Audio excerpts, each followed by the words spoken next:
Hello friends, cat prepare అవుతున్న students అందరికీ కూడా good news.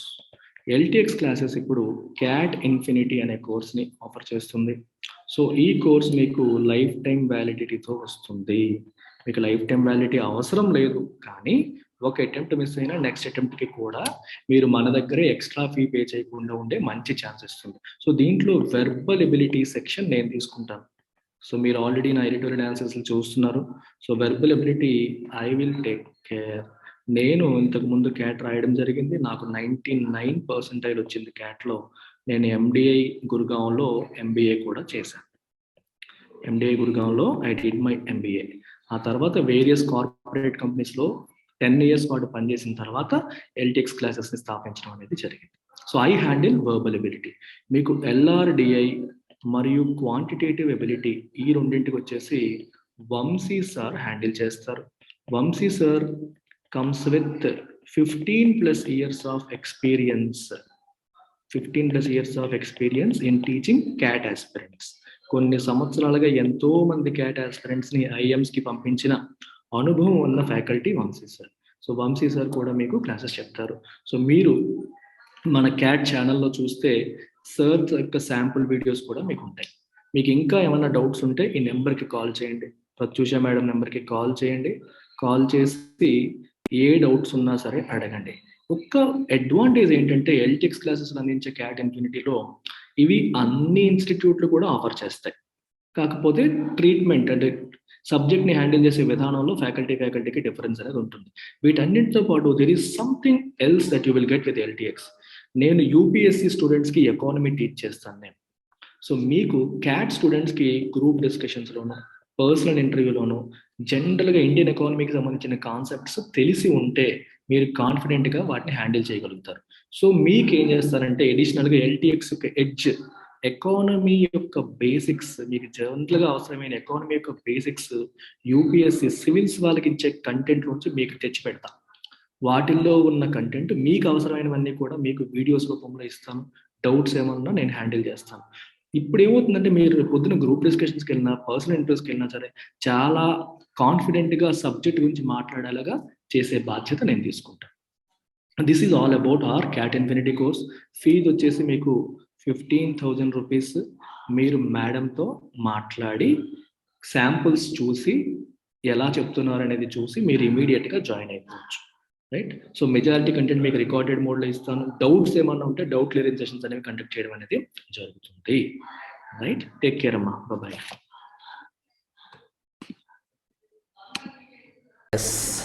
So clinging on అనే టైటిల్తో ఇవాళ ఎడిటోరియల్ మొదలైంది.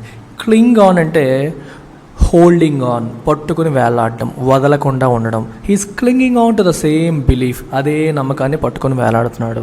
He's clinging on to the same person, ఆ మనిషిని వదలట్లేదు, వాడినే పట్టుకొని ఉన్నాడు.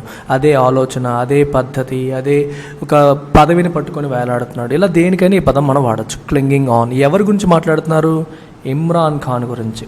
Imran Khan showed himself as an ఆటోక్రాట్. ఎటువంటి వ్యక్తిగా తనని తాను చూపించుకుంటున్నాడు ఇమ్రాన్ ఖాన్? ఆటోక్రాట్గా. ఆటోక్రాట్ అంటే ఎవరు? డెమోక్రాట్, ఆటోక్రాట్ ఈ పదాలు మనం వింటూ ఉంటాం కదా. డెమోక్రాట్ అంటే ఎవరు? నలుగురితో కన్సల్ట్ చేసేవాళ్ళు. ప్రజలతో ఏంటి ఏ నిర్ణయం తీసుకున్నా సరే నలుగురితో కన్సల్ట్ చేసి డిస్కస్ చేసి వెళ్ళేవాడిని డెమోక్రాట్ అంటారు.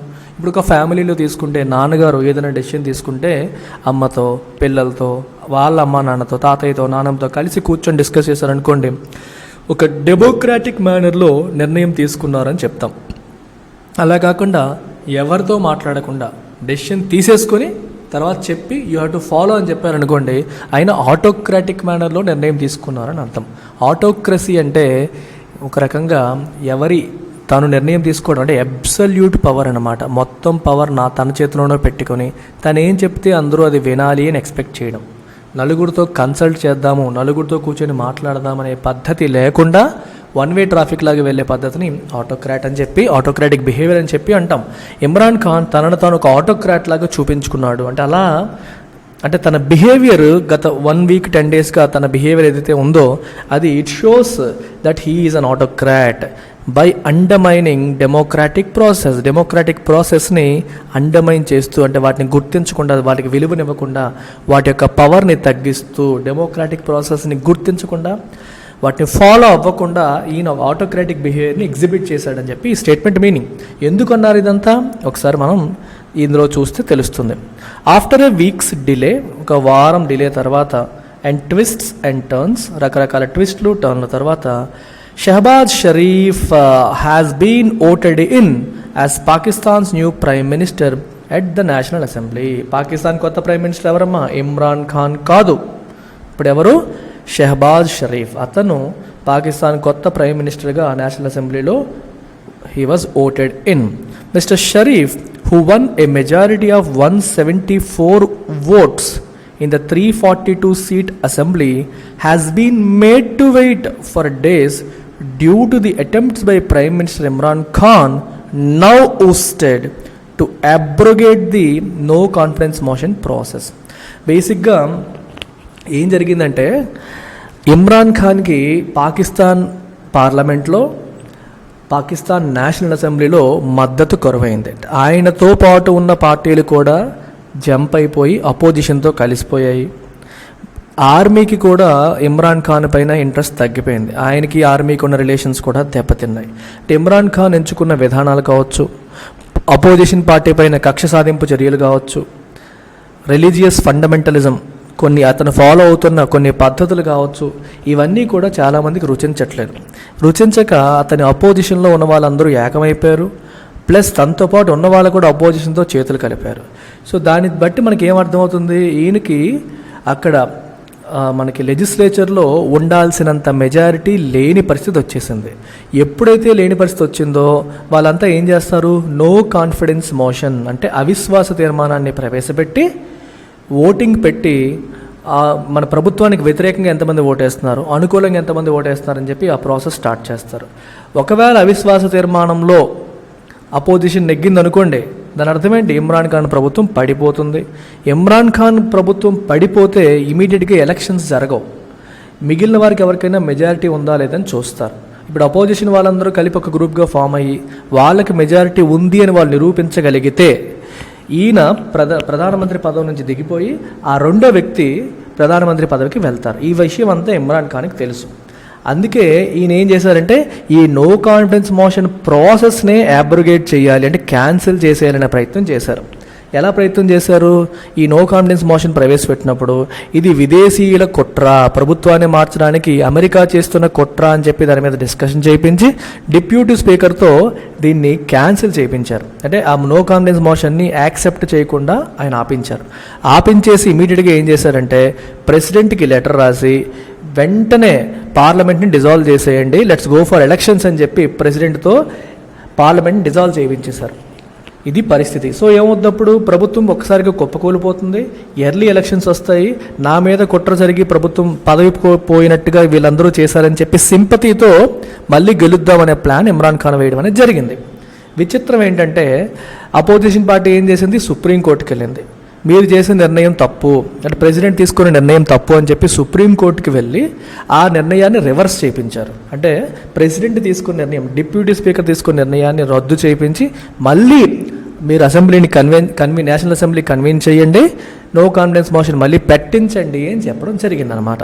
దీనివల్ల ఏమైంది, డిలే జరిగింది. ఇప్పుడు నో కాన్ఫిడెన్స్ మోషన్ పెట్టారు, ఇమ్రాన్ ఖాన్ ఓడిపోవడం జరిగింది, కొత్త ఈయన షరీఫ్ గెలవడం జరిగింది. ఆయన ఇప్పుడు ప్రైమ్ మినిస్టర్గా ప్రమాణ స్వీకారం చేయబోతున్నారు. అంటే ఆయన ప్రైమ్ మినిస్టర్ అవ్వడం అనేది డిలే అయింది. ఎందువల్ల అయింది, ఇమ్రాన్ ఖాన్ నో కాన్ఫిడెన్స్ మోషన్ని అలౌ చేయకుండా సడన్గా మధ్యలో ఇంకా టెన్యూర్ ఉంది, ఇంకో 2.5 years టెన్యూర్ ఉంది, ఉన్నప్పటికీ కూడా రద్దు చేయించి ఎర్లీ ఎలక్షన్స్కి వెళ్ళే ప్రయత్నం చేయడం వల్ల ఇదంతా జరిగింది అని చెప్పి రాస్తున్నారు ఇక్కడ. ఇప్పుడు ఊస్టెడ్ అంటే పదవీచ్యుతుడు కాబడ్డాడు, పదవి నుంచి తొలగించబడ్డారు అని అర్థం అనమాట. సో ఈయన చేసిన రకరకాల అటెంప్ట్స్ వల్ల, అబ్రోగేట్ అంటే క్యాన్సల్, రద్దు, ఈ నో కాన్ఫిడెన్స్ మోషన్ రద్దు చేయడానికి చేసిన రకరకాల ప్రయత్నాల వల్ల this person has been made to wait for days, prime minister అవ్వడానికి వెయిట్ చేయాల్సి వచ్చింది. అది while mister Sharif and the opposition led by Pakistan Muslim League and the Pakistan Peoples Party submitted no confidence motion on 8th March. మీకు చెప్పాను ఇవన్నీ.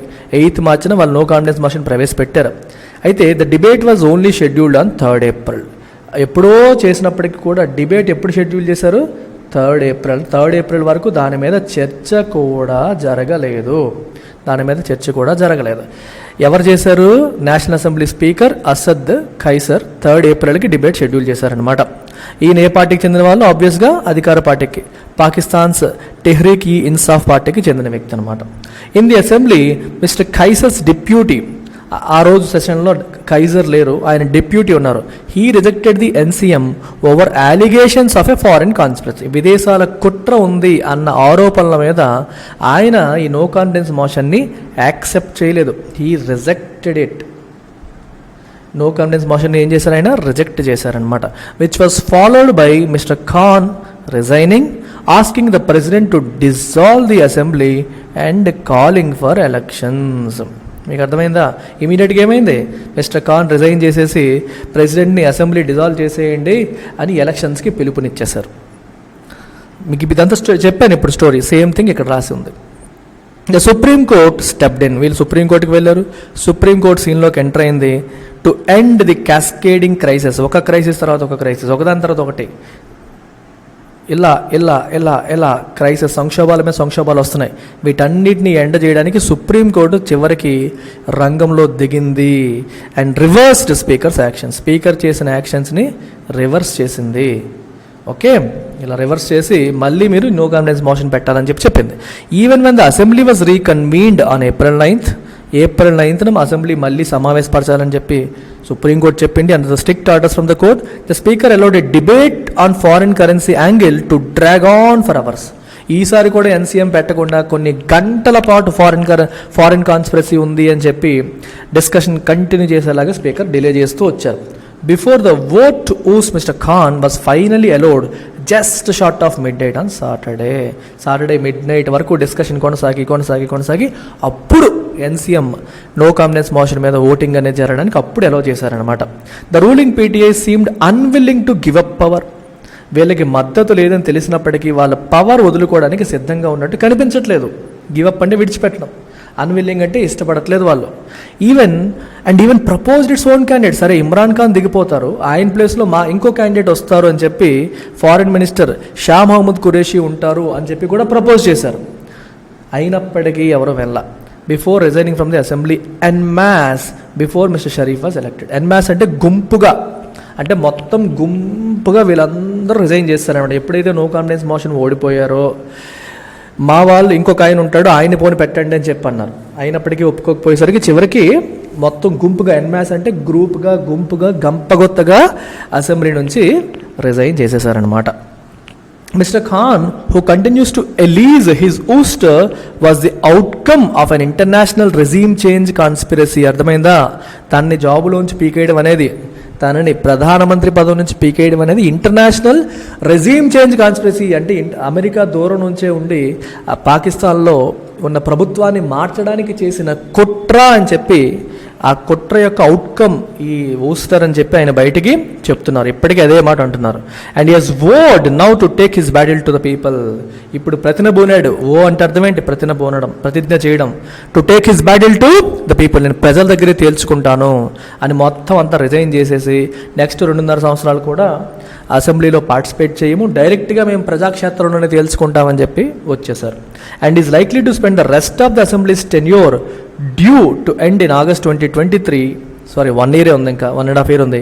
In a political campaign against mister షరీఫ్కి వ్యతిరేకంగా political campaign చేస్తాను నెక్స్ట్ ఈ 1.5 years కూడా అని చెప్పి ఆయన నిర్ణయం తీసుకోవడం జరిగింది. ప్రజాక్షేత్రంలో తేల్చుకుంటానని చెప్పి నిర్ణయం తీసుకోవడం జరిగింది అనమాట. Mister Khan's defeat marks the first time a confidence vote has gone against a sitting Pakistan prime minister. Pakistan చరిత్రలో ఒక ప్రైమ్ మినిస్టర్ నో కాన్ఫిడెన్స్ మోషన్లో ఓడిపోవడం అనేది ఫస్ట్ టైం అనమాట. However the ouster of a PM mid tenure is not new.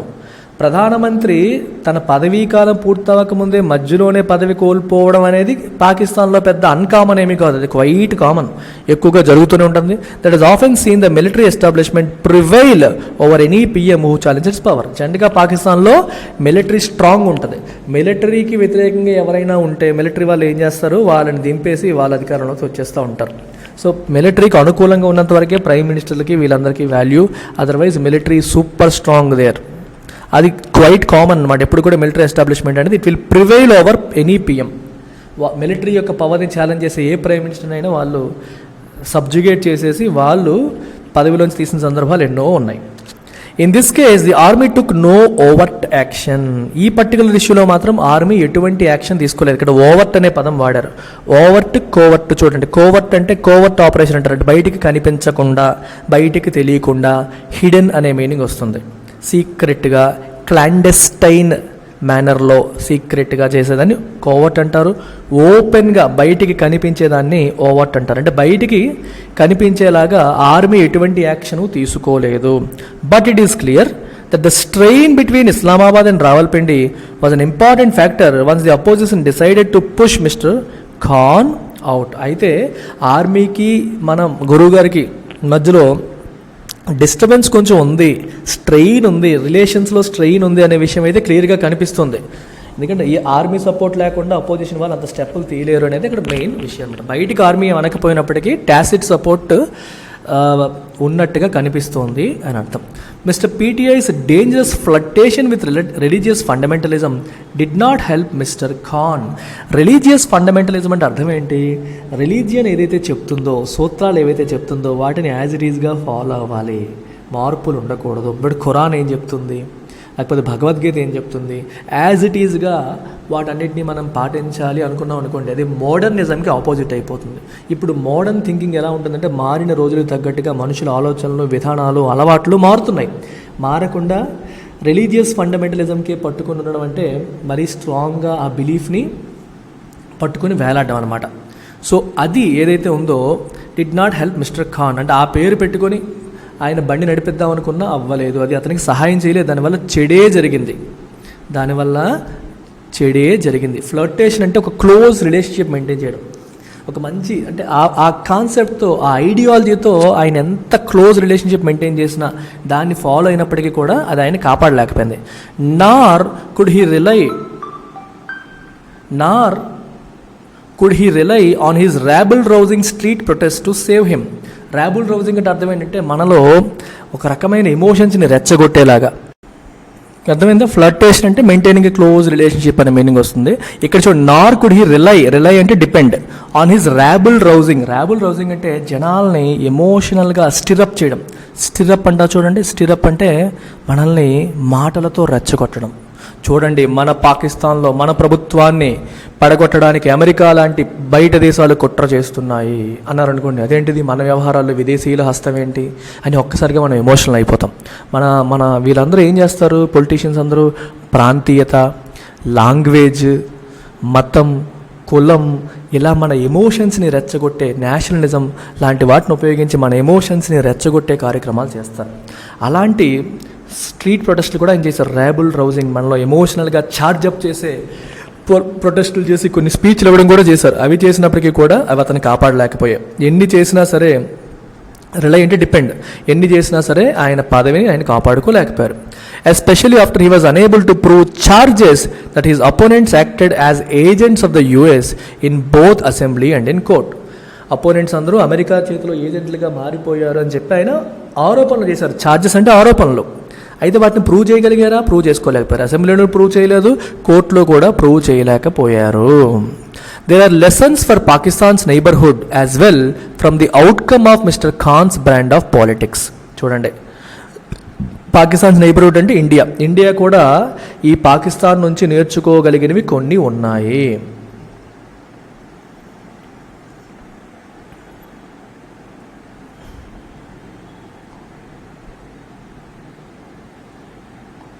నేర్చుకోవాల్సిన కొన్ని ఉన్నాయి ఈ mister Khan's brand of politics నుంచి.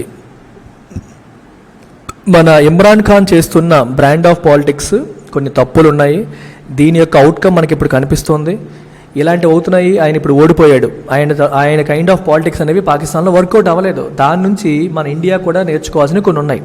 అయితే ఏంటి ఆయన brand of politics? Polarising the polity, అంటే జనాల్ని రెచ్చగొట్టడం, పోలరైజ్ చేయడం, గ్రూపులుగా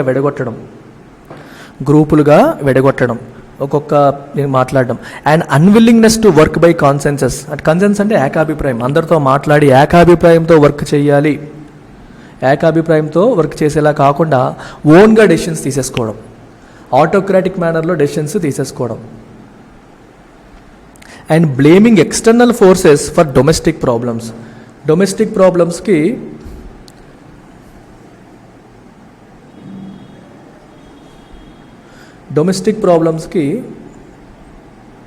ఎక్స్టర్నల్ ఫోర్సెస్ పైన ఫోకస్ చేయడం. అర్థమవుతుందా? డొమెస్టిక్ ప్రాబ్లమ్స్కి ఎక్స్టర్నల్ ఫోర్సెస్ని బ్లేమ్ చేయడం. అర్థమైందా? ఇక్కడ జరుగుతున్న ప్రాబ్లమ్స్ అన్నిటికీ ఇవి కారణం అని చెప్పడం. ఇవన్నీ కూడా హాల్ మార్క్స్ ఆఫ్ ఆటోక్రాట్. మనకి ఏ సమస్య వచ్చినా ఇది మంది కాదు, వాళ్ళు ఎవరో చేసిన కాన్స్పిరసీ వల్ల ఇలా జరిగింది అని చెప్పడం. ఏదైనా డెసిషన్ తీసుకునేటప్పుడు నలుగురితో కన్సల్ట్ చేయకుండా ఒకే మాట మీద డైరెక్ట్గా డెసిషన్ తీసేసుకోవడం, అలాగే జనాల్ని పోలరైజ్ చేయడం, ఎమోషనల్గా ఛార్జప్ చేయడం, ఇవన్నీ ఆటోక్రాటిక్ బిహేవియర్. ఇది ఇవన్నీ ఎగ్జిబిట్ చేశారు పాకిస్తాన్లో. ఇది ఆయనకి హెల్ప్ చేయలేదు. ఈ బ్రాండ్ ఆఫ్ పాలిటిక్స్ లాంగ్ టర్మ్లో పనికిరావు. ఇండియా కూడా దీని గురించి తెలుసుకోవాలని చెప్పి వీళ్ళు అంటున్నారు. Hallmarks of autocrats and not democrats who need to offer their people something more substantial. ప్రజలకు ఏమి ఇవ్వాలి మనం? సంథింగ్ సబ్స్టాన్షియల్, వాళ్ళకి ఉపయోగపడేది, హెల్ప్ అయ్యేది ఇవ్వాలి. దాన్ డెమోగాగరీ ఇన్ ది లాంగ్ రన్. డెమోగాగరీ అంటే అర్థం ఏంటి?